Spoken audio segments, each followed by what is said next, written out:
2 has entered the podcast. Welcome back, people, to Player 2 has entered the podcast. The podcast about video games and nerd shit and just two friends catching up for the week. I am your co-host, Michael, a.k.a. MC Paperstacks, and with me, as always, is my co-host with the co-most, Derek, a.k.a. Full Metal Merc. And we back again, baby. True story. How is your week going this week, Mr. Merc? My week is going pretty good. My wife actually forced me to... Well, she didn't force me to. She suggested that I take a break from work because apparently I work all the fucking time. So... Yeah. I can see that. So today I just legit dropped Nora off at daycare and came back home and hung out and didn't do any work. And it was great. Started to watch Beverly Hills Cop 2 and then was like, So then instead I started watching the season 3 premiere of Titans that just came out the other day. Or it was today or yesterday. But yeah, it's pretty dope so far. So that's what I was up to today. Besides that, the most notable thing is that I've moved my backwards compatible PS3 from my testing area to my living room because I would like to play older games in my living room. And that's where I play, in my living room. I don't have a separate game room. Unfortunately, I used to at our old place in the basement, but I never went down there because it was cold and basementy. Let me ask you a question. Would you like to have a PS2 Classic? Of course. How much money would you pay for a PS2 Classic? I'd pay $100 for a PS2 Classic. Okay. So here's the deal. I could probably build you one. Yeah? But here's what I would need. I would need a very specific type of PS4 with a specific type of firmware. So PS4s coming out after a certain date would not be viable. But if you find it, I know you do a lot of thrifting, so if you find an older PS4, I could literally retrofit that. We could rip our ISOs of the PS2 games that we own, and I could throw them onto the PS4 and actually add in, using programs, the splash screen that happens when you select a game. I could, use it to make it like widescreen, all that good stuff. I could do that. I could program it and in effect make a PS2 Classic. It's a project I've been kind of mulling around in my head for a while, but I know the steps. Right. Would you be interested in doing something like that? I mean, a little bit. Okay, well, let's talk offline. Yeah. It sounds very interesting indeed. Okay, let's talk offline. Like I said, there is a way that you can use a computer to rip your ISOs off of your PS2. And there is a way, since the PS4 has a PS2 emulator already in it, you don't have to worry about trying to get BIOS because that can get kind of tricky legal-wise. Right. But it would be all above board. You know what I mean? Yeah, so, okay. Yeah. And then that way you'd have a system that would already have everything downloaded onto it, dedicated to play your favorite PS2 games. Cool. Yes. Okay. Yeah. Well, more on that once we get things together, listeners. Just a little tidbit of things to come. Plus, I would have a lot of fun working on something like that. Right. Well, cool, man. Yeah. So, I got the backwards compatible PS3, and I'm loving it. The only thing is my entertainment center. So, the backwards compatible PS3 is a fat boy. It's big, it's fat. Big boy. And the area, the slot for it in the entertainment center is so small. Not so like big. It barely fits in there. And then there's like a hangover ledge kind of. So when I try to put my hand to put a disc in, like my hand like hits this ledge. So I have to literally get down and like push the disc in with my fingertip. And it's a lot. Like, as you can imagine, my PS5 doesn't even sit in my entertainment center. It's literally on the floor next to it, standing vertically. Is it like directly on the carpet? Well, it's got the stand. What stand? You mean like it's laying horizontally and it has that stand underneath? No, it's standing vertically and it has the stand underneath. All right, you're probably okay. I didn't actually use the stand on mine. I just stand it vertically without the stand or whatever, and it seems to work fine on my entertainment center. You probably already know this, just being a guy that resells tech and whatnot. You definitely don't want to put a computer or a console directly on the carpet because static electricity can actually F it up. To be safe, though, considering how low it sits even with the stand, I would probably put it up on a box or something. You know what I mean? Mm-hmm. Because if your PS5 dies, I'll die. Right. Like, I'm thinking about getting another one. what? Yeah. Shut up. Why? No, yeah. Well, on the one hand, it's like, ooh, I can have a PS5 upstairs. Wow. But then on the other hand, I was actually thinking of maybe doing some type of giveaway at my flea market booth. That would be where cool. if you spend a certain amount of money, you get entered to win a I PS5. like that idea. So you could potentially spend, I haven't put any numbers behind it yet, but you could potentially spend like much less to get a PS5 just if you... Maybe you get like, to make it accessible, but also, the more you spend, the more you get. Maybe you get one entry per $10 that you spend. Yeah, something like that. That'd be cool. Mm-hmm. I like that idea a lot. Because, listen, Derek, I know that this is a first world problem. You go upstairs, you want to play your PS5. Fuck, got to go all the way down the stairs to play your PS5. But hear me out. There are starving kids in America right now who don't have a PS5, and they need your help for just $1 a day. For 400, 500, 600, for almost 2 years. You can save up enough to buy them a PS5. Okay? I know. All right. It's amazing. Anyways, we're doing the Lord's work over here. We at Player 2 is there in the podcast. We most indeed do the Lord's work. Speaking of backwards compatibility, I found yet another game that my Series X won't play. Oh no! Damn it! So I don't know if you remember earlier this week, I did a TikTok about Lovecraftian inspired games. Mm-hmm. And one of the games that I had showcased was Call of Cthulhu: Dark Corners of the Earth. It's an old Bethesda game that came out on the original Xbox.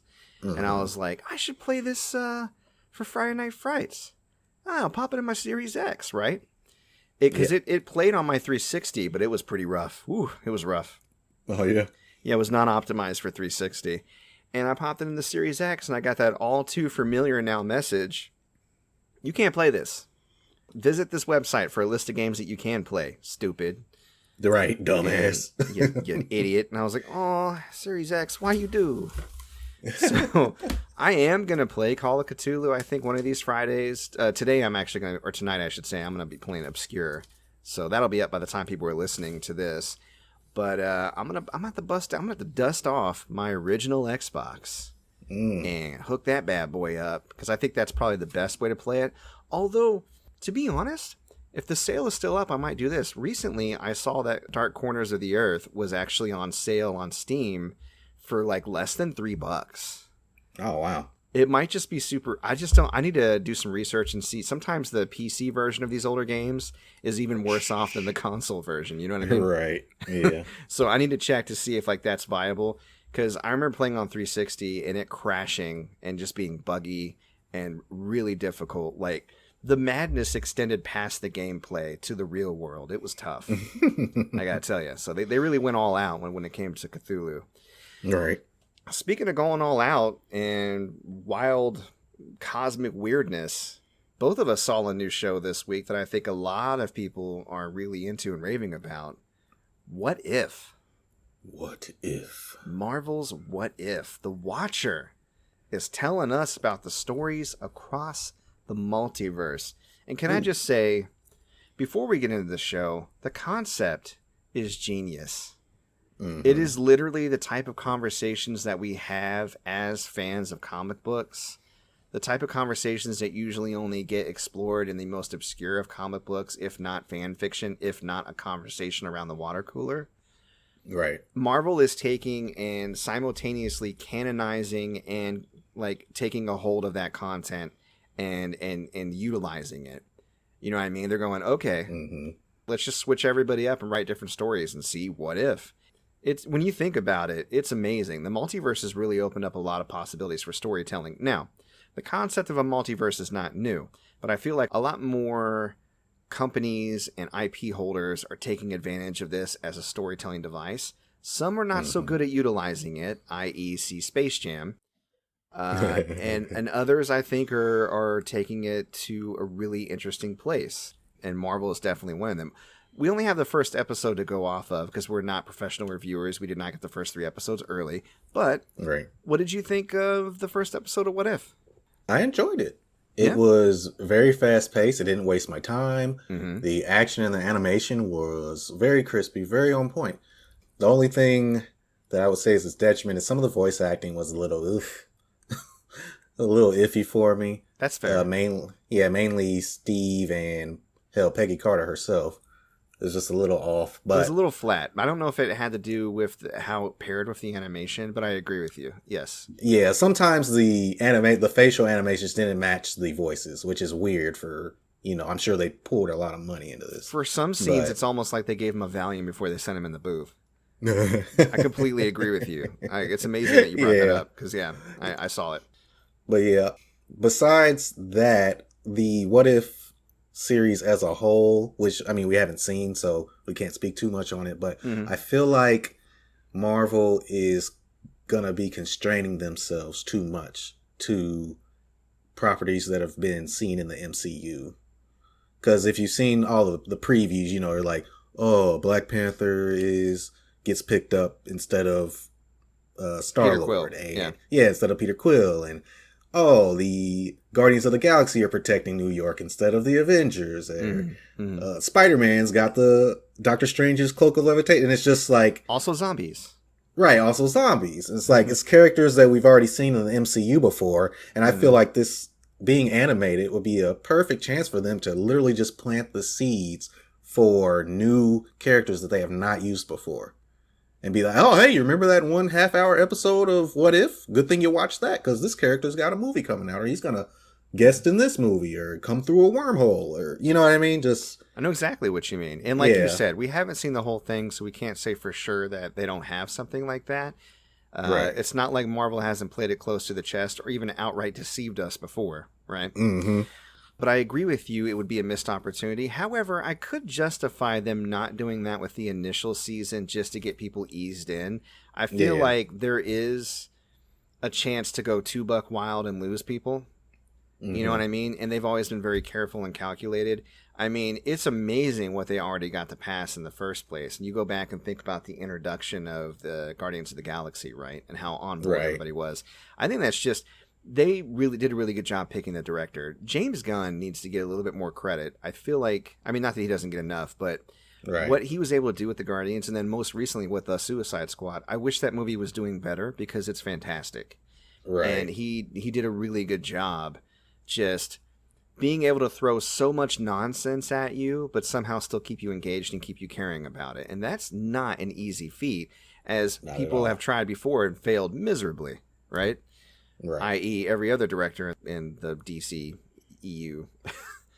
Well, Wonder Woman was not nonsense, but Wonder Woman was good, and but you know what I mean.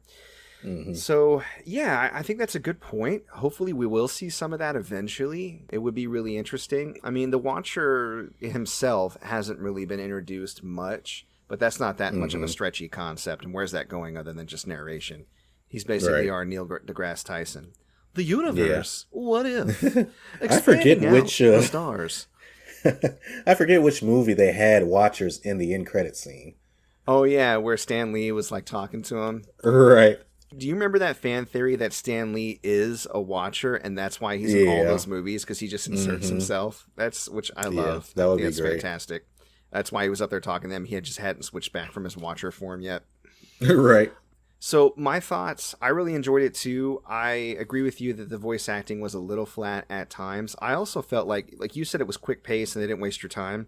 I felt like it was almost, the first half of the episode was almost too quick. It's like it really hinged on you having seen the original Captain America. Yeah.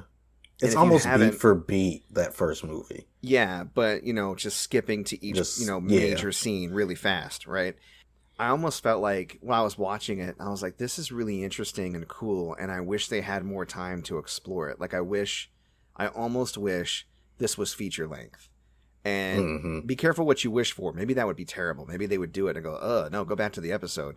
But gross. Part of me in the beginning. But then once we got to the midpoint on where things really deviated, then I felt more engaged and like I wasn't just being rushed through a rehash of Captain America, right? And that scene where Peggy, so Steve Rogers gets to stay and play because Howard Stark basically creates an earlier version of the Iron Man suit. Looks like the Iron Giant almost. And Steve gets to pilot that. So he rockets up and carries Peggy into a dogfight. And just the way that she throws herself around as a super soldier, destroying those planes, that whole scene was fucking wow. Yeah, it was cool as shit. It was the coolest thing. Like the whole show, I was just like, damn. Like, what are you doing? Peggy? And she was having fun too. She was like, body. Right. That's how Peggy Hill sees herself, as Peggy Carter. Oh, Peggy Hill? Yeah, she's like, yeah. Oh, Hank. Right. It was good stuff. Oh, yeah. But Captain Carter, I was a fan. I thought she, again, aside from some scenes with flat voice acting, I thought she had a lot of charisma. I enjoyed seeing her kick a lot of ass. And that part where she picks, I'm not going to say when it happens, but the part where she picks up a sword. Oh, my God. Oh, yeah. So cool. I'm going to put in the show notes light spoilers. So hopefully I should have said that in the beginning. Whoops. I'm not going to spoil everything. I think people should definitely go watch it. But yeah, I'm excited to see what's in store for the remaining episodes. So I think, what would you like to do? Do you want to talk about it week by week, or would you like to hold off and maybe do another spoiler cast with some guests? I think we can talk about it week by week. Okay. Yeah. All right. We'll do that then. Because especially since news in general has just been so light. Mm-hmm. Lately, well, they may pick up. We're heading on into the holiday season. True. Yeah. That's true. We'll play it by ear. We'll play it by ear, people. Let us know, listeners. Do you want us to do another spoiler cast a la Loki? Or do you want us to give some light spoiler-free thoughts every week? Maybe heavy spoilers? What should we do? What if Player 2 entered the podcast and did both? All right. Well, speaking of what if we played video games this week? What kind of video games will we play? Derek, what if? I would play, if I did play video games, which I don't. Yeah, I would play. Who plays video games? Right. I would play Sly Cooper from the Sly Cooper collection because the aforementioned PS3 in my living room now, I can play it, and I was really enjoying it. And the reason I brought the PS3 in the living room anyway is so that Vicky could play Sly Cooper, because she loves Sly Cooper. She's played the first 3. I've got Thieves in Time, so she's probably going to play that. Neither of us have beaten that game, so that'll be fun to go through. But, oh my God. So I was on the intro tutorial, you have to hold down the circle button so he'll sneak along the wall. And I kept on not holding it and kept falling off. I was like, what the hell? How do I do this? And I was like, oh, you gotta hold it. Okay. And I just felt so stupid. I was lowercase g. I hate when that happens. Mm-hmm.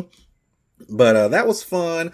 And I also played a lot of Judgment this week, and I ended up beating it. Yay! And it was great. Okay, don't spoil me because I haven't. I'm not spoiling anything for you. It was great. What do you think? It was really good. The story goes some places, and some of the twist I could guess, but that still didn't impact my enjoyment of the overall game or the story. And it gets really dramatic there.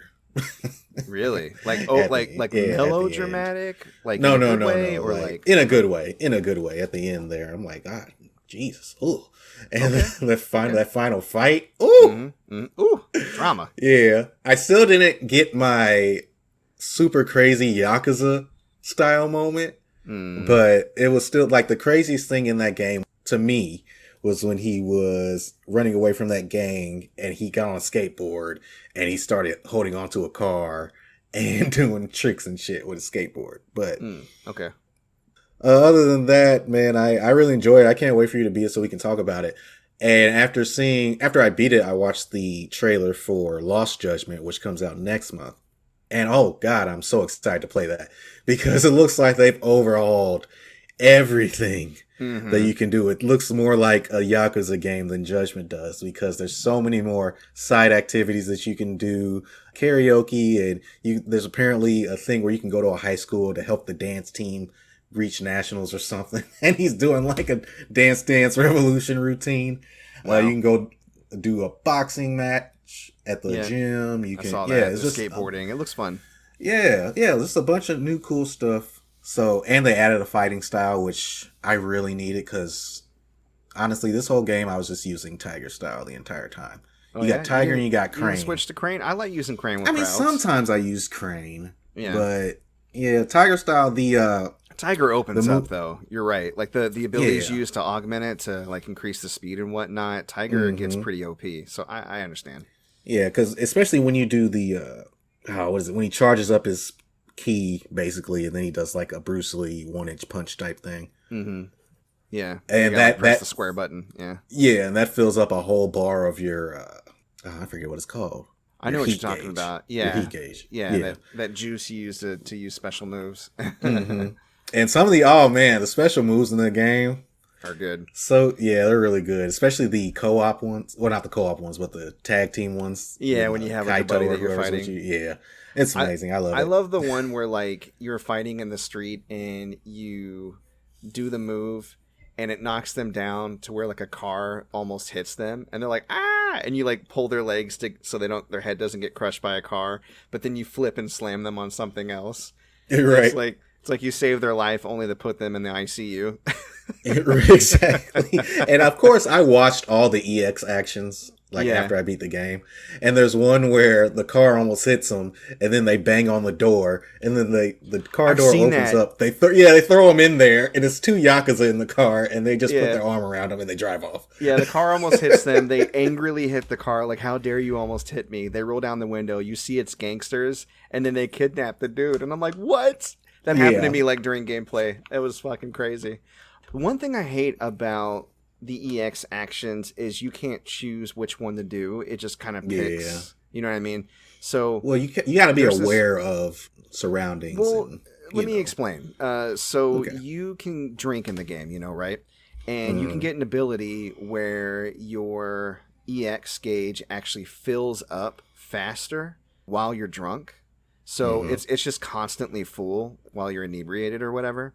But eventually you can buy a move that lets you do an EX action specifically because you're inebriated. It's basically like a drunken boxing move. I would recommend new players not to buy this move, however, because as soon as you do, no matter how drunk you are, you can go from 1 to 9, right? As soon as you use the move, it completely expels all of the toxins out of your body and you're no longer drunk. So you lose the effect of being under the influence of alcohol just from using the move. And it's very easy to accidentally use an EX attack because it's the same button as your heavy attack, right? It's the same button as your grab, I think, right? Yeah. Yeah. So when you go to try to grab somebody, but you're constantly able to use that attack because it's just available whenever you're under the influence of alcohol, you unwittingly drain the advantage that you had gained from being drunk in the first place. I didn't like that at all. That was bad design. Yeah. So that's my small baby tiny gripe about Judgment. But I'm glad to hear that you had a good time with it. Yeah. And I wanted to start Yakuza 5 again this week so I could rush through 5 and 6. And then after Tales comes out next month, I could play 7. Because I really, really, really want to play 7. Hey. That RPG concept just looks really interesting. And I love me some turn-based RPGs. So yeah, I really want to play Like a Dragon too. I don't think I'm going to worry too much about playing them in order. I feel like you could play them out of order and still have just as much fun. But I'll let you know if that ends up not being the case. If I'm just like, who is that? What? Usually each game adds entirely new characters. Like you're like the Yakuza switch. It's like a game of musical chairs. It's like one minute you're in, the next minute you're out. And then there's a whole new group of characters. Yeah, the Yakuza are a fickle bunch. They talk a lot about honor and loyalty, but I don't see too much of it when I'm playing the video game. Maybe in real life, who knows? Yeah. Anyways. So I actually been playing a lot of Skyrim still lately. Not really much new to report. I've been streaming it, but I did put up a TikTok of like a good shot that I got shooting a hawk out of the sky. It was pretty impressive. I was amazed at myself. I was like, whoa. Yeah, that's crazy. I've been shooting this bow and arrow for a while now. Okay. As far as new games, I played 4 new games. One was kind of new-ish, but they were all new to me for sure. First, for Monday Night Brawlers, I played Samurai Warriors Spirit of Sanada. Have you played that before or heard of it? I've heard of it. I've had it a few times. Oh, okay.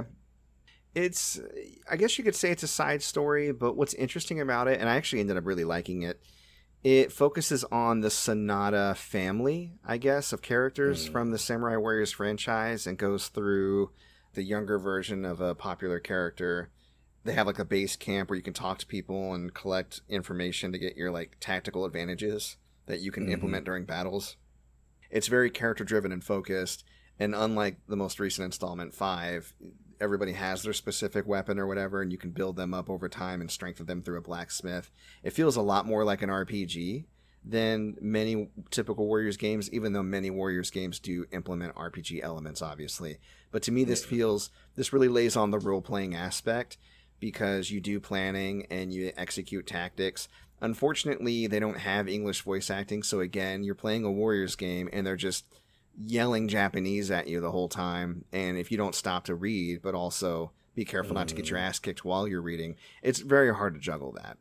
So it may take a few pass-throughs of certain battles if things get hectic to understand why you didn't get a particular side mission correctly done. Like, you may have missed a cue, like somebody was yelling at you in Japanese, but what they were saying is, go do this thing and save this character, and then you miss it, and you're like, crap, now I don't have tactical advantage for the next battle, because the battles will link up. There might be a series of battles, small battles up to a big one, and depending on how you perform in the previous battles, the big one could be easier to sway your way or not. You know what I mean? And it's engaging. It is. It's worth it, I think, and I feel like just based on those merits, maybe more worth it to seek down a copy rather than playing the new one.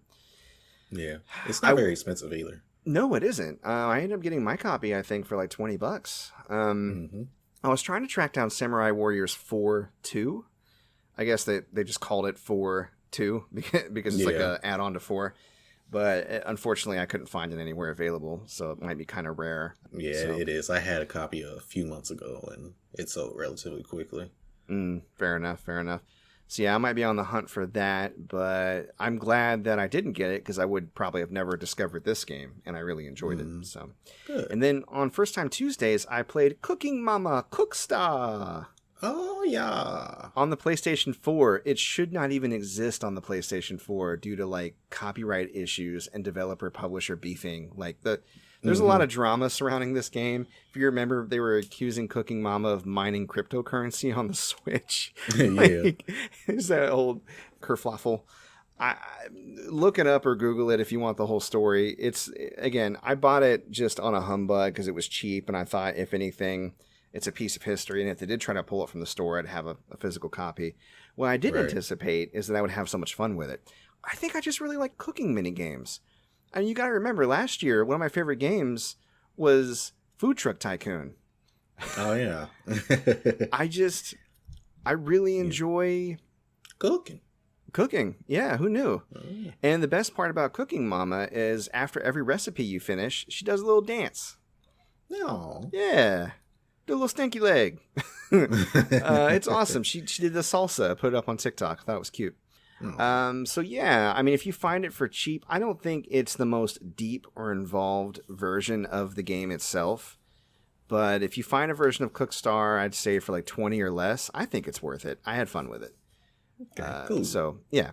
So the only thing I would say against it is it forces you to use motion controls for some of the mini games. Yeah. And there's this particular mini game where you need to like wash fruit or vegetables by shaking the PlayStation controller.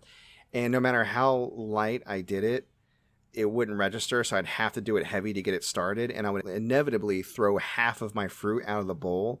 And it'd be almost impossible to get 3 stars on that particular portion of preparing your dish. So I don't like that. Other than that, though, it was fun. And then Friday Night Frights, I played Ghosthunter, and I did finally get it working. You actually joined me for that last week. Yeah, it was interesting. It was interesting.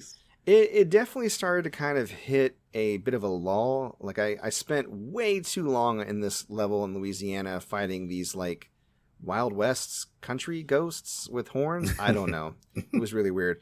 And, as you saw, even though I moved the resolution way down to solve the slowdown, which pretty much did fix it in the beginning, eventually the slowdown still persisted if there were enough ghosts on screen. Yeah. So it's still kind of hard to run.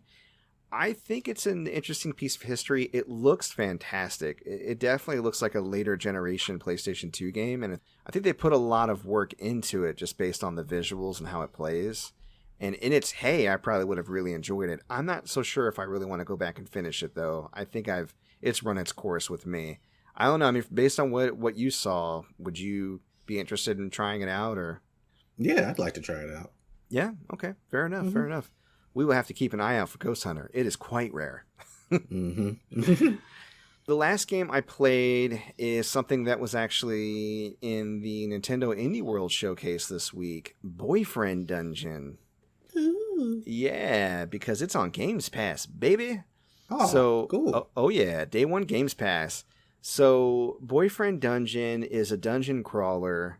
It's also a dating sim, I guess, which you can almost guess from the name. So essentially, you're new to Venice Beach. You meet up with your cousin. They hook you up with an apartment, and then your cousin's like, "Hey, your mom told me you've never been on a date. I'm gonna help you with that. It's the summer of love, baby. I'm gonna hook you up." And in this world, some people can just turn into weapons, like they have that power. And humans who can't turn into weapons, like your main character, are called wielders. And you don't necessarily have to be in a relationship with the weapon. It can be a platonic thing, but essentially, in order to like get exercise and work out your fears, you can go to what they call a dunge, and they have one at the mall because apparently a lot of people's fears manifest at the mall. So I'm getting attacked by like cell phones and TVs, and my cousin's like, "Does this mean you fear technology? We'll have to delve deeper and find out." So there's like a psychological aspect to the game, which I found interesting. What else was interesting about the game, I thought, was the amount of times it tried to consider your feelings. So when you first start the game, it gives you a warning that this game has elements of unwanted advances and stalking and, situations like that in the game. And it says from time to time, the game will actually send you texts from a character called Mom. Do you want to turn this feature off? Which I found very interesting because personally, I don't have a very good relationship with my mom. And I don't find it triggering to get texts from a character called Mom. But since they put that to the forefront of my mind, because I went ahead and said, yeah, I don't want to miss out on content. When I started to get texts from my mom, I did start to feel some type of way. And I was like, oh, you know what I mean? So then I switched my character. Text me. Right? So I was playing as a guy and I switched my character to a girl. And then I felt more detached. I was like, okay, I'm just playing as this girl and it's her mom. Right. You basically can meet weapons and then go on dates with them. And the more that you use them in the dungeon, the more like your bond points go up and then they'll invite you on more dates. And the characters are varied. And I decided to play through the game as thirsty as I could. And it's yielding very funny results, I have to say. Yeah. There's a particular character in the game who is quite... I don't know how to... He's very creepy. He runs a weapon shop, and he's like, I just think that real weapons are superior. Who needs a weapon that has feelings? Am I right? And he's just very exclusionary. They're writing him a certain type of way, and I think I know where they're going with them. And what's weird is I was on a date with a girl, and she thought she saw somebody watching us from like outside, and then she ended the date like, there's some weird energy going on. I feel like we're being watched, and I don't like it. She left. And then right after, the shop owner texted me. He left a rose on my doorstep, and he's like, how did it go? And I'm like, how did what go? Hell no. Yeah, I know, right? So I think that he is actually stalking me, but currently I'm dating a really cute nightclub owner that I met in the dungeon. I like found that his sword, like he was kidnapped, I guess, and he just woke up in the dungeon. And that happened to another girl who was a dagger. And then the first character I met, he's like an S-stock or like a rapier-style sword, like a fencing sword. And he's like a businessman who has a very overbearing father. So I'm like getting to know all these different characters and just I'm thirsting after all of them. I'm just dating them so hard. You don't even know. Date them even harder. And it's fun. The combat in the dungeons is pretty good. It's a little clunky at first. It's very 2D, 4 directions. Like, you can move the character in 8 directions, but they don't stick to the middle kind of directions like they do north, south, east, and west, if that makes sense. Right. So it's like the isometrics is not as refined as, say, like Hades, right? Mm-hmm. And when you attack, you kind of get drawn forward. That combined with how aggressive, surprisingly aggressive, the monsters in the dungeon is, it takes a second to get used to the combat. And you might take more damage in the beginning than you mean to until you kind of get used to the behavior and what attacks you can avoid, what attacks you can punch through, that type of thing. Mm-hmm. But I find that dungeon crawling paired with a good story is my new jam. I used to really like dungeon crawlers. Like, we talked about Baldur's Gate Dark Alliance on the show before, right? Like, I love stuff like that. But what I'm finding is when you take that formula and then you marry it with a good story a la Hades, or this time in Boyfriend Dungeon, I like it even more because I feel more connected to my growth and my progress in the dungeon. I think that's one of the reasons why I took to Persona 3 so quickly. Because, I mean, this happens obviously in all the Persona games, but in Persona 3, you know, you do dungeon crawling and it's not very advanced or involved. The dungeons are procedurally generated, except for like the boss levels. They kind of look the same, but the music slightly changes as you go deeper and deeper, or I guess higher and higher up the tower. Yeah. And but just that merely having that connection to the real world and stuff that you do in the real world relationship wise affecting your progress in the dungeon and vice versa really elevates it. And I'm glad that, you know, other people are taking cues from that. And this is, I've never really played a dating sim before. I don't think they're really my bag. I don't particularly care to play dating sims on their own. But marrying with the dungeon crawler, I find that I can't get enough. I love this game. Yeah, when Vicky saw the trailer for it, she said, "What?"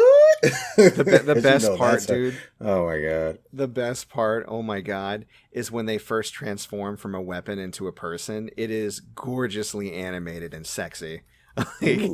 like the first animation I saw was the nightclub owner. He was like a red sword, and then he transformed, and his shirt was already open so you could see his abs, and his hair was flowing. I was like, oh my god, this is the brown Adonis. Like, he was like, hello, and I was like, take me. Take me to the nearest dungeon. Do it. Let's go. As you know, I am a straight man, but I got the vapors. You know, he was just exhuming sexual energy. So no, I'm having a lot of fun with it. I'm going to date the shit out of everybody and see how it goes. I wanted to act thirsty all the way through, but some of the characters are exhibiting traits I don't really like. So I'm starting to kind of adjust my answers and be less agreeable and more like, I don't like that. You know, so I might close some doors in the game, but that's kind of the point. You know, everybody's going to play it differently.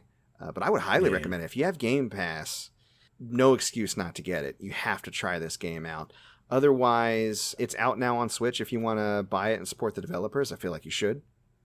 And yeah, more to come on that, because I'll probably be playing a little bit more of it this week, I think. Cool. So, yeah, that covers all the games I played this week. Let's get into gaming news. Gaming news.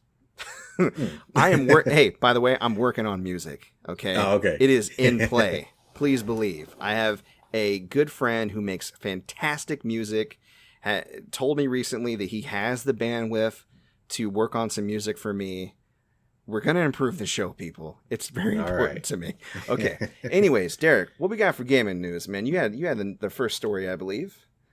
Yeah, so in the Back for Blood beta, which is the basically spiritual successor to the Left 4 Dead franchise, apparently there are some zombies that have been saying a very, very naughty racist word. Would you like to know what that word is? When you say naughty, it takes some of the teeth out of it. It makes it sound almost playful. But yes, I would like to know what that it's word very is. bad. So basically sounds like the zombie saying the N-word. So it comes across like this. Oh my god. I get it. Yeah. Yeah, you can probably hear it on Twitter right now. You and I listened to it again fresh today. Oh my god. That was hilarious. And I'm sure that it's not meant to be that way, but it's just like kind of two sound bites coming together to form that. That's the official statement from the publisher, because obviously people reached out and they're like, no. We got two sound clips. They're mashed together for some reason. We're going to fix it. And, but I feel like someone should have caught that. But then again, this is the beta. So yeah, I mean that's why the point is we catch it, right? It's just what an unfortunate mistake. Yikes. Oh, yeah. But no, I mean, most people that I've heard are laughing it off. I don't think anybody thinks it was intentional. But fix that shit, please. Right. But I mean, at the end of the day, far be it from me not to believe that racist zombies exist. You know what I mean? Yeah, that reminds me of that Key and Peele skit where they were in a zombie apocalypse, but they slowly started to realize that all the white zombies didn't want to eat them. They just want to eat other white people. Yeah. And they're like, there's some racist ass zombies. Like, I'm good too. I got good meat. Well, I mentioned Hades earlier. It's out right now on PlayStation and Xbox, and it's, of course, day one Games Pass for Xbox. Right. Again, y'all need to play this game if you haven't already. It's been on Switch and PC. You might need to, man, because Games Pass, dude, I mean, I'm telling you, it's doing wonders for me. You know what I mean? Like, it's severely... There are a lot of games that I'm, like, wanting to get, and I would definitely go out and pay the money, and then I find out they're going to be on Games Pass, and I'm like, oh, well, okay then. Right. Yeah. So, But yeah, Hades is out. It's fantastic. It was my number 2 game of the year for 2020, but I'm talking by a hair's breadth of a margin. Like, it might as well been my number 1 alongside Final Fantasy VII Remake, as much as I enjoyed that game. I just... Remake edged it out thanks to nostalgia, but Hades is wonderful. Right. So, yeah, I might give it a try. Yeah, you should. Gamescom 2021 was announced. That's an Xbox stream where they're going to discuss the latest updates on their first and third party titles. A lot of AAA stuff's probably going to be coming. So that was announced to stream on August 24th, 2021. And we're going to be, of course, covering it, but I wanted to give everybody a heads up that it's coming out in case you want to check it out too. And we'll let you know what we thought and what, was notable from the particular presentation. PlayStation side, we got some rumors persisting more on that PlayStation Plus upgrade that we had talked about a few episodes ago. Now they're saying that the upgrade will likely cost more money and just include Crunchyroll, I guess. I don't know. These are all still rumors at this point. Who knows what eventually they'll do. To me, it's on brand for Sony to add something just like a single thing and then charge more. Right. For some reason, I just believe it because Sony is just that bitch 100% lately. Right. It's going to be $15 more. And it's like, well, that's how much a Crunchyroll membership costs now. So. Yeah, but it's the PlayStation Plus, Premium Plus. Right. Premium purchase. So, yeah. But good news. I know that you're going to be very excited about. There's a demo dropping soon. Oh, yeah. Tales of Arise are getting a demo. Was it chicken. August? Arise, chicken. Arise. Arise, chicken. It's August 18th. Oh, my goodness. So we know the game itself is dropping September 10th. So I'm thinking this might be one of those, we haven't confirmed this, but I'm thinking it's one of those demos where it probably carries over your progress. But it's going to be dropping on PlayStation and Xbox next Wednesday. So in just a few days. Yeah. Are you going to try it? I think so. I have Wednesday off. I took it off. Well, I don't want to say why I took it off because a listener will get spoiled. But I took it off for reasons. And if I have some extra time, I'll probably check it out. Cool. Yeah, I would like to hear what you think about it. Because it's like completely overhauled visually from the previous games. And I just I can't wait. Yeah, I will certainly give it a shot. All right, and then we had a couple, just to round off the news, we had a couple of major indie showcases. I really love indie games. I don't play them as much as I would like. I feel like you may have a similar relationship with indie games. Mad respect to indie games, and I'm going to get into more of why that is as we discuss these games. Here's another reason why I like that I got Series X. I think Nintendo does a decent job of promoting indies. Definitely better than PlayStation. I think really PC, if you're deep into PC, that's where it's at. I think they've always been the best place for indies. For sure. However, Series X, the fact that they're pushing so many indies through Games Pass and they're helping fund them and promote them, I feel like Microsoft has been like super decent to indies. I mean, you could trace that all the way back to Xbox 360, really. Some of the first indie games I ever played was on the 360, and when they started pushing them, like their early indie showcases or summer of indies and stuff like that. So just getting a Series X lately puts a lot more of these indies in my sights and makes it a lot more likely I'll get a chance to play them just because I really have no excuse not to. So shout out to Xbox. Yeah. All right. Speaking of shouting out to Xbox, let's talk about the Nintendo Indie World Showcase. Right. Swerve. So Nintendo had a grouping of games that are out now, coming out before the end of this year, or coming out next year. So I'll just kind of run through them real quick, and then we'll talk about which ones interested us afterwards. Okay. On the already out right now, and you can totes play them right now if you want to play them right now, we have Axiom Verge 2, Boyfriend Dungeon, also on Game Pass, Garden Story, Islanders, Console Edition, and then lastly, Necro Barista Final Pour. Any of those games interesting you? I know Boyfriend Dungeon does. Yeah, Boyfriend Dungeon's like the only one that interests me out of those. Okay. Axiom Verge I'm kind of interested in because I like Metroidvanias, but the thing is I never finished the first one. I feel bad about that. I have it. I think I have a couple copies of it. I just never got around to playing it, so that's something I need to do first. And then as far as games that are coming out before the end of the year, we have Eastward coming out September 16th, Tetris Effect Connected October 8th, Tome, the fall, Loop Hero this holiday, finally, Shovel Knight Pocket Dungeon coming out this holiday as well. Cool. Tetris Effect Connected just sounds like Tetris Effect, but on the Switch, which I'm not mad at. I love Tetris Effect. I kind of already have access to it, so I'm like, whatever. Loop Hero looks really interesting, but I hear it's really not new. It's the first I've heard of this game, but maybe it's like a PC release initially.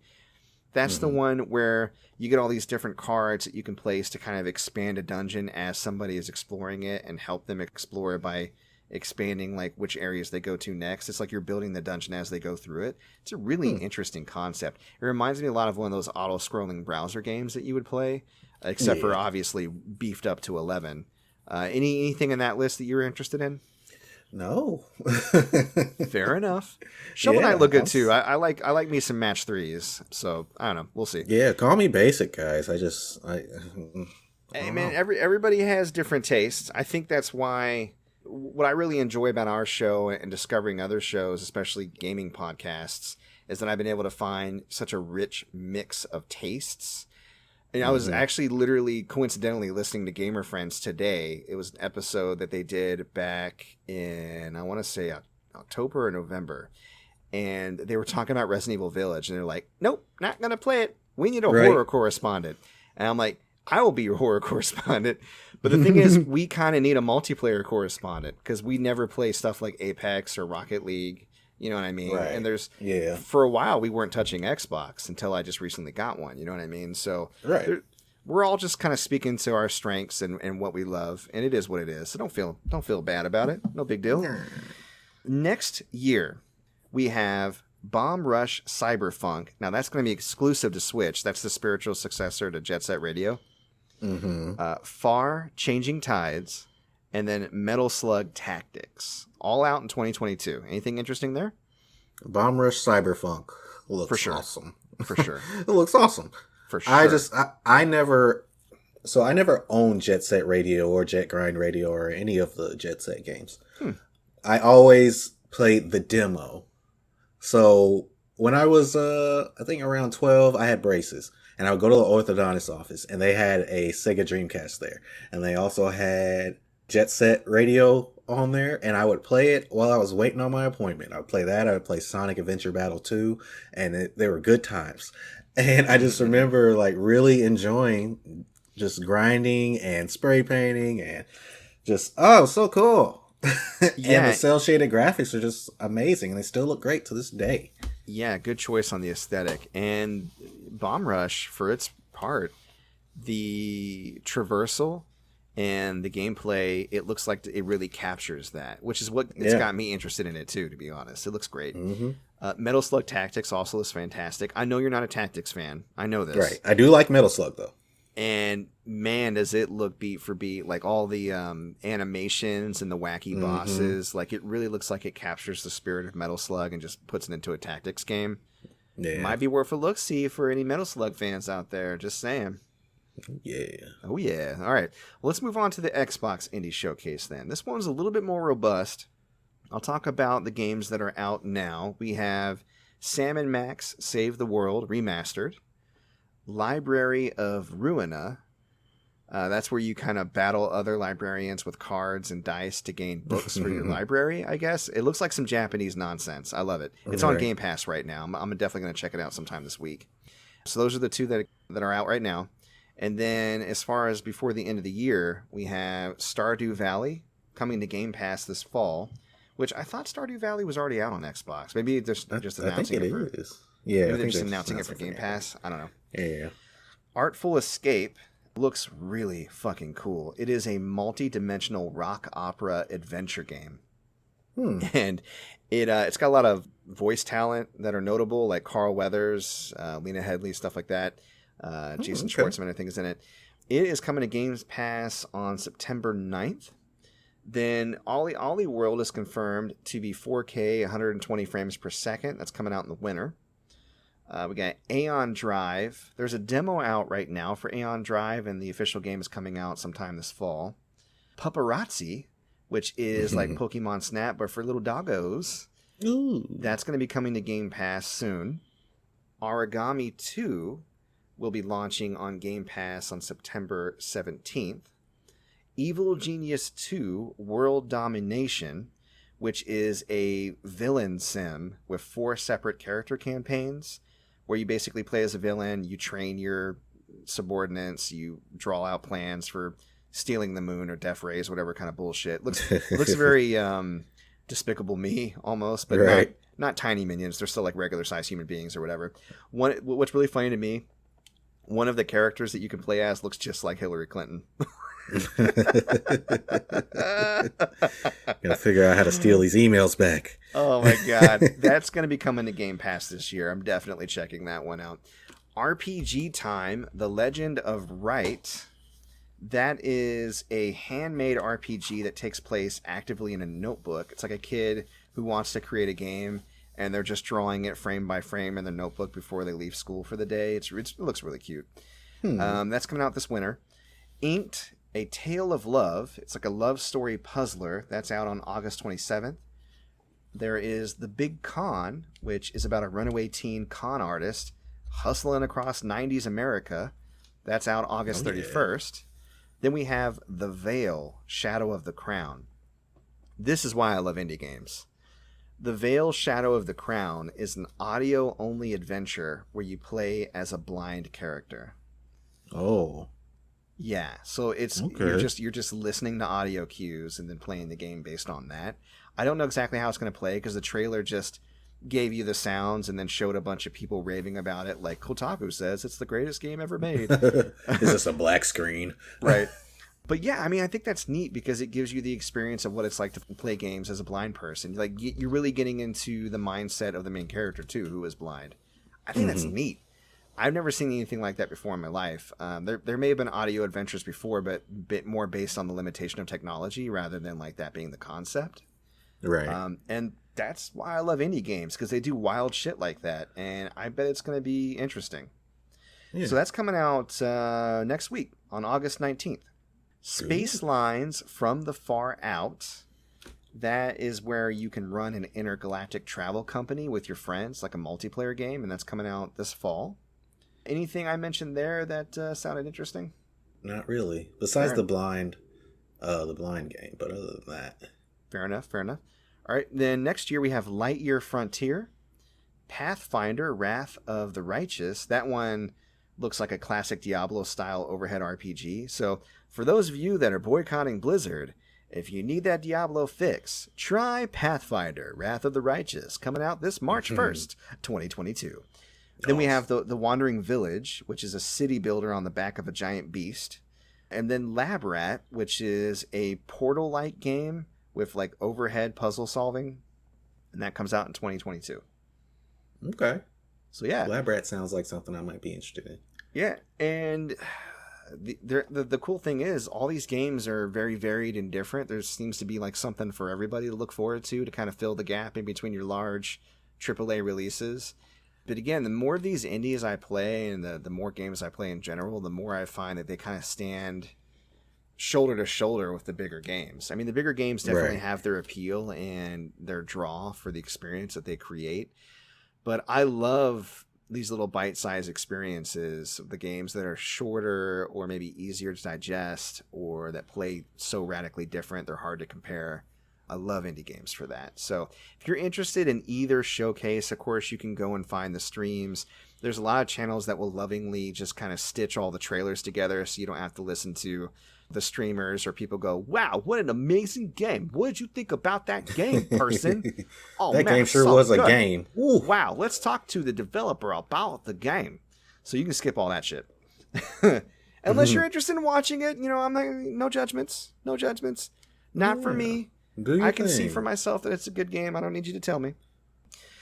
Speaking of telling us stuff, we had people reach out to us to tell us a few things this week in a segment we like to call Listener Questions. I'm going to start off the first one. This is from David S. This was on Facebook. We got, what is your favorite boss from any video game and why? Take it away, Full Metal Merc. Okay. All right, so I'm going to cheat here. I've got two. That's okay. I'm going to let you say as many as you want. I don't give a shit. Yeah, okay. All right, so I'm going to say my first one, then you can say yours, then I'll say my last one. First one, Poseidon from God of War 3. Remind me of that one. I played God of War 3, but it's been a while. Poseidon is the first enemy that you fight in God of War 3. As you're scaling Mount Olympus on the backs of the Titans, you're...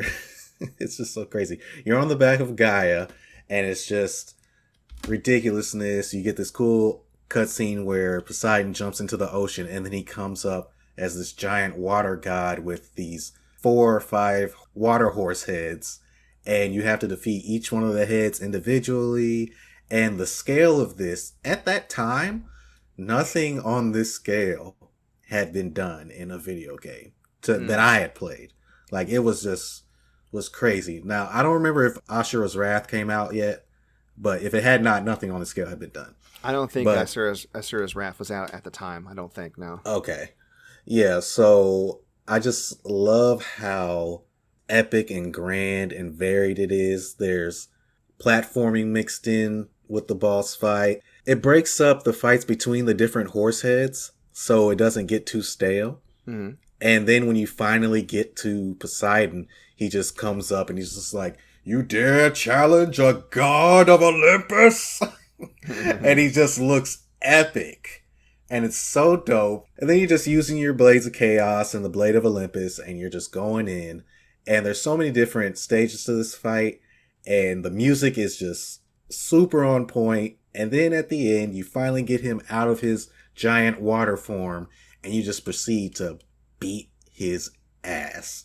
It's a QTE. Yeah, it's a QTE, and you just mercilessly just wrecking him. And then at the end of it, you stab your thumbs in his eye, break his neck, and then toss him over. And that's it. Savage. And that to me is just one of my favorite boss fights. God of War always has just such amazing boss fights. Anyway, the newest God of War with the fights you have against Baldur, love those. Mm-hmm. Love those. All right. Yeah. I don't want to go back and forth. What's your second one? Just tell me. Okay. My second one is Xemnas from Kingdom Hearts 2. As y'all know, Kingdom Hearts 2 is my favorite game. Mm-hmm. Xemnas is so fucking cool. He's so have you played Kingdom Hearts 2? You've beaten it? Of course I have. Yeah. Okay. I'm just making sure because I know you're not as big a fan as me. But yeah. No, you got to understand something. I was on board with Kingdom Hearts when they first announced the original Kingdom Hearts and it was Disney cross Final Fantasy. This is back before Final Fantasy wasn't everything and they had done a bunch of spin-offs. I was in love with the concept. I was constantly on my computer watching the little bullshit Flash website, waiting for them to upload the next world, wondering which worlds you could go to.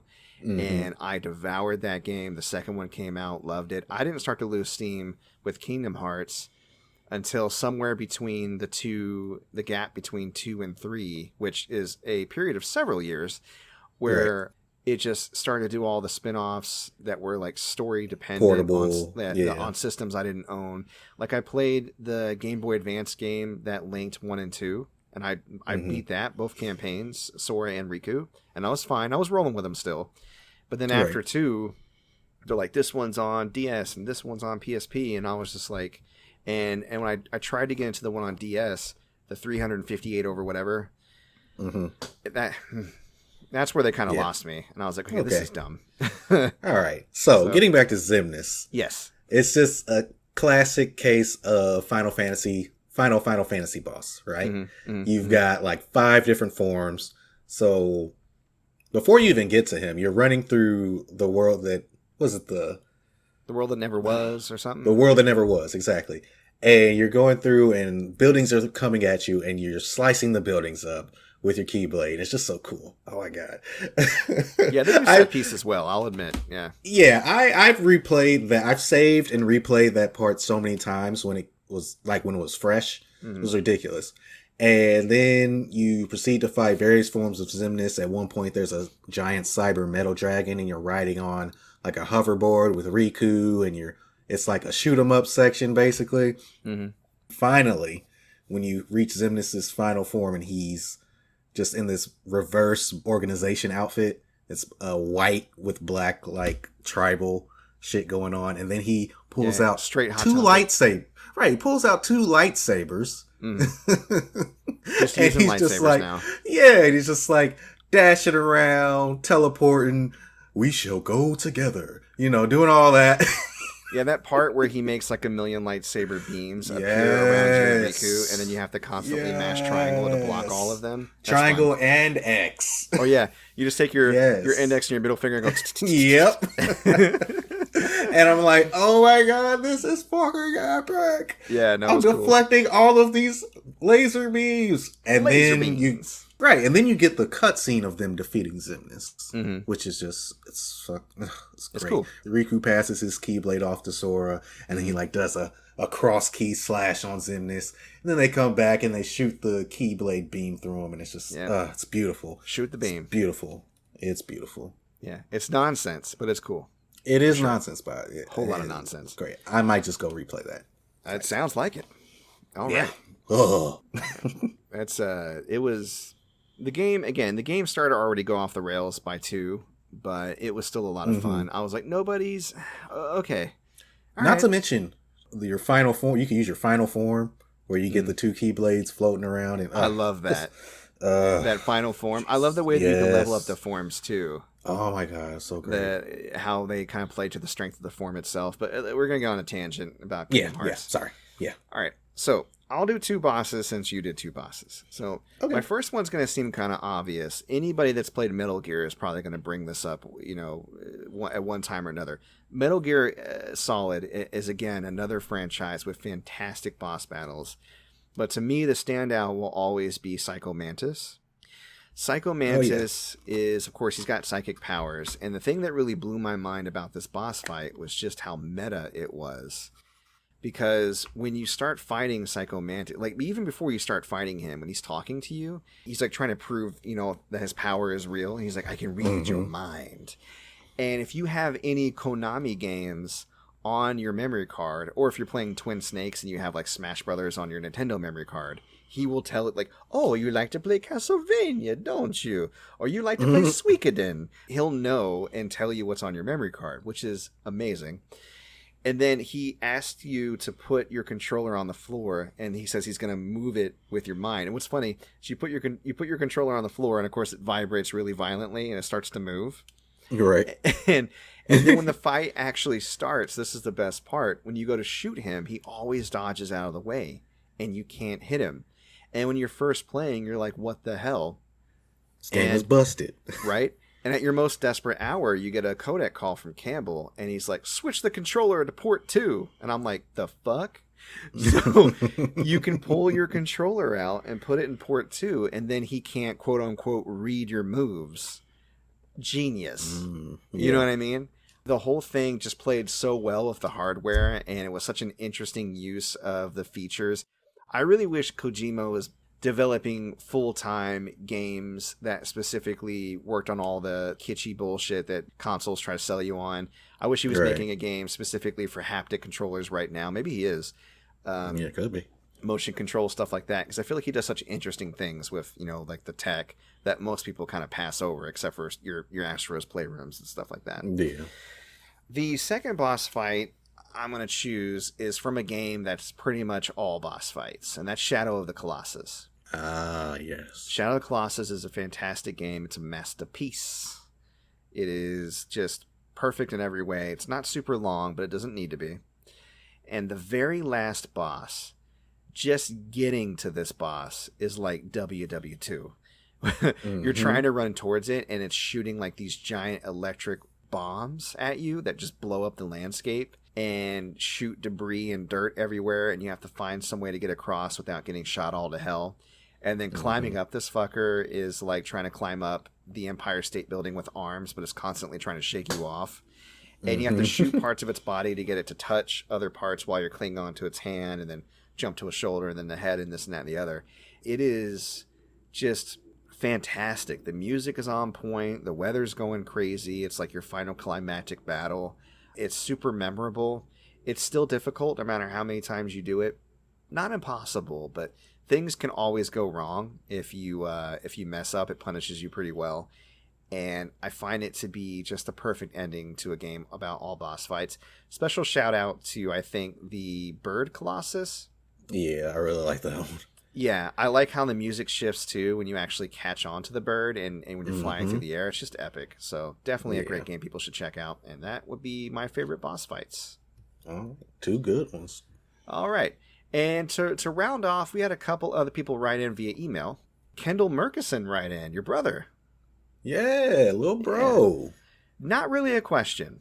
He said, but I just wanted to agree with you on what you're feeling this week. I myself have been making avocado toast for the past 2 months for breakfast every Saturday. This is a man after my own heart. Now, he gave us the recipe. He says some good old sourdough, Italian seasoning, bacon, and a sunny side egg on top. Mwah, chef's kiss. Oh. He says, I always ask myself what I'm feeling this week when listening, and that's always been one of them. Oh, that and cucumber water. I made and drank a gallon's worth of it, and I felt like $1 million. What's cucumber water supposed to do for you? I don't know. Kendall, what's cucumber water supposed to do for you? I hear it can kind of cleanse you. You know what I mean? Okay. Cucumber is healthy. I've heard people drinking it before, but if you felt like $1 million, maybe it's worth trying. Right. And then finally, Ron B writes in. He was talking about one of the things that he's feeling that he wanted us to check out, but I'll talk about it later because I was actually feeling it. And he also wanted to ask our opinion on, now that we're using TikTok, the controversy surrounding TikTok. Now, you know of white creators purposely following black creators, copying their dances, and then the white creators that copy them being the one to go on Jimmy Fallon or other shows and do the dances not as good and not credit the original creator. We know about that. Right. Yeah.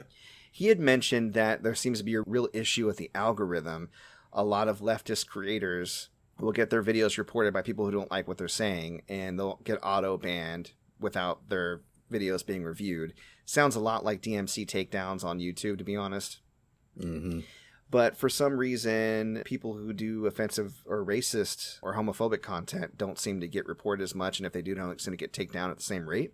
He's worried that maybe like the owners might have a conservative bent, and it could be true. I mean, they are rich. Rich people typically almost always have a conservative bent.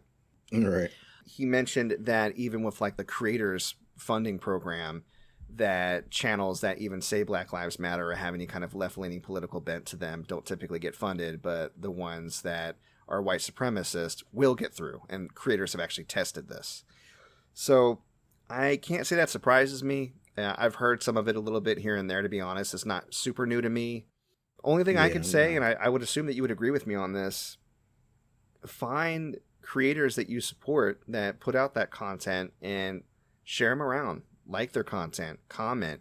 The engagement that you give to a channel that you support, especially if they're not getting love from TikTok, is going to help push past that algorithm and get them out there. So my advice is just do what you can to promote those channels.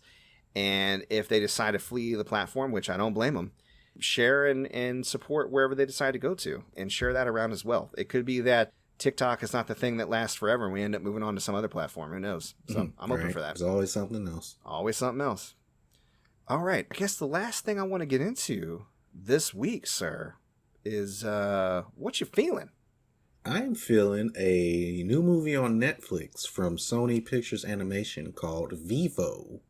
Oh, I saw a preview of that. Yeah. Yeah. I actually just watched this with the whole family, and Nora was just glued to the television. But it's about a Kikachu? A Kookachu? It's about a Pikachu. Little monkey. Yeah, it's about an exotic monkey in Cuba who sings and plays music with this elder black Latino man. Basically, it ends up being a story about how the monkey has to get the song that his owner wrote to the love of his life. And it's really fun, really musical. The animation is done really well. I mean, Sony Pictures animation has really just been kind of killing it lately. I don't know if you've seen Mitchell's versus the Robots. The fam has. I haven't had a chance to catch it Yeah, personally. no, I actually really like that movie, and that was from Sony Pictures Animation too. So they're kind of on a roll. Spider-Man, Mitchell's, and now Vivo. I really enjoyed it. I'm sure I'm going to be watching it over and over again because Nora will probably be like, "Can we watch the monkey? Daddy, can we watch?" Well, actually, the funny thing is she was watching Mr. Monkey, the mechanic, before I came to do the show. So yeah, Vivo, really enjoying it. A lot of music, a lot of singing. I love it. A lot of great voice talent in there and well-known actors. So if you haven't seen it, give it a look. I really, really enjoyed it. Cool. Yeah, I'll try to check it out. See if I can get the fam to watch it. I think I tried to get Ben to watch it at one time, and he wasn't feeling it. But that's just because he was really wanting to watch another show. So maybe we can try that again. Well, this week, I am feeling a show that was recommended by one of our listeners. Ron B. had wrote in asking if either of us had seen Mr. Robot. I haven't. I believe you haven't seen Mr. Robot either, right? No, I have not. I went and checked it out. You can see it on Amazon. It's a USA original, and it stars Josh from Until Dawn, the crazy one. And I think his name is Rami Malek. I can't remember how to pronounce his name. Rami Malek, thank you. Yep. He plays like just a genius hacker with anxiety issues, which I know sounds pretty rote and stock, but he does a pretty good job in the role. It does come off as kind of preachy at times, like, are you on Facebook? No, I'm not on Facebook. I don't do Facebook. And there's this scene where, he met some other hackers, and they're watching the movie Hackers from the 90s, and they're critiquing it with seriousness. They're like, Hollywood, there's probably somebody writing a TV show right now representing us doing some dumb shit like this. I ain't never seen a virus sing to me. I'm like, yeah, it's dumb. Just enjoy it I feel like a real hacker would watch that and just laugh and have fun. You know what I mean? Exactly. So that was it. Sometimes it gets a little judgy, but the show itself is actually super interesting. The main character, Rami, he works for a cybersecurity firm, which is probably the thing he hates the most because he is a hacker. Mm-hmm. And the big corporation is called E Corp, but everybody calls them Evil Corp. And at the beginning, I thought it was just like under their breath, like, oh, Evil Corp, because they're a huge corporation that owns everything. Think like Amazon, but they produce most of the things they sell. Mm-hmm. But then you see that Evil Corp is in their domain name, and it's on their commercials, and everybody's saying it. I'm like, are they literally called Evil Corp? What the fuck? Like, I don't understand that. That's a little on the nose. There's this whole thing where he meets up with some hackers trying to take down Evil Corp, and he gets wrapped up in them, but their morality is kind of dubious. Like, they say they want to wipe all the debt that Evil Corp owns, which is good and magnanimous, but then they do ill shit like hurt people, or they want to blow up this building and they don't care if people are inside. And again, it's another example of leftist revolutionaries being painted as more cruel and violent than they really need to be. And so he's kind of stuck in the middle trying to play both sides. Despite that, I do still find it pretty interesting and engaging, and I hear that its final season wraps up really, really well. Like, it sticks the landing, which to me, A, there's a landing? Good, I get to finish this show someday. That's awesome. Right. But B, I know I'm not wasting my time by going through it because it comes to a satisfactory conclusion, at least critically acclaimed so far. So right. Okay, I'm cool. like 6 episodes in. The episodes are dumb long. They're super long. But so far, everything has been really interesting. I've enjoyed the writing, aside from some of the tropey bits, and I'm going to continue watching it. I'm feeling it. So, Mr. Robot. Awesome. Yeah. Mr. Roboto. All right. Domo. Domo. Speaking of Domo, we're going to say Domo to Anchor here in a minute, and then we'll be back to close out the show. So, don't touch that dial. All right. And we're back. I guess we were kind of here before, but it was a pre-recorded advertisement. Anyways, Derek... If the people out there are trying to figure out where they can find you at, they want to get some of the gamer goodies and more, check out some of the pickups that you found this week. Where can they locate you at? They can go to the eBay store at ebay.com/str/gamergoodies and more. Follow me on Instagram at gamergoodiesmore and Twitter at goodies_more. Awesome. All right. And if you want to find us, the show, Anchor.fm/player2 is enter the pod is our hub, and we can be listened wherever podcasts are available. That's Breaker, Google Podcast, Overcast, Pocket Cast, Radio Public, Apple Podcasts, and Spotify. You can email us at mcpaperstacks@gmail.com if you have questions, stream suggestions, etc. You can find us on Facebook.com/player2 is enter the pod. You can find us on TikTok.com/@player2 is enter the pod. You can find us on YouTube. Player2 has entered the podcast. Subscribe. Hit the bell for notifications. You want to find me personally? You know I be on Twitter. @MikePetersonAL. Check me out. I'm on Twitch. Twitch.tv/MCPaperstacks. I'm streaming Mondays, Tuesdays, Thursdays, and Fridays. Check the schedule if you like brawlers. If you like horror games. If you like games that are, a fresh first-time play. I do these things. And then finally, listeners, I want to just take a moment to say we appreciate you, and if you appreciate us, we would very much appreciate you visiting our Patreon, patreon.com/player2 is enter the pod. Any money you put towards the Patreon, we will put back into this show. We're both doing okay, but again, this is a labor of love. We got families to support, so anything we put in this show right now is coming directly out of our pockets, and we really want to do what we can to grow it. So if you love the show, if you're a big fan, if you have passion for it like we do, show us some love. You can do that there. Any amount you're able to give us, we very much appreciate it. And that is the show this week. Thanks for coming out. Thanks for listening. We appreciate you. We love you. And we will see you next week. Bye-bye. Peace.